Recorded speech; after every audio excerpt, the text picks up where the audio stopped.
வெண்ணிலவும் பொன்னி நதியும் கண்ணியின் துணை இன்றி என்ன சுகம் இங்கு படைக்கும் பெண்மையில் சுகமின்றி சந்தனமும் சங்கத்தமிழும் பொங்கிடும் வசந்தமும் சிந்தி வரும் பொங்கும் அமுதம் தந்திடும் குமுதமும் கன்னிமகள் அருகில் இருந்தால் சுவைக்கும் கன்னி துணை இழந்தால் முழுதும் கசக்கும் விழியினில் மொழியினில் நடையினில் உடையினில் அதிசய சுகம் தரும் அணங்கிவள் பிறப்பிதுதா.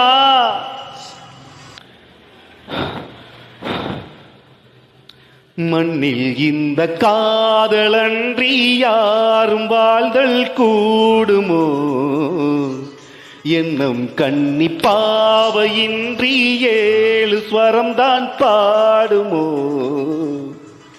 பெண்மையின்றி மண்ணில் இன்பம் ஏதடா, கண்ணை மூடி கனவில் வாழுமா.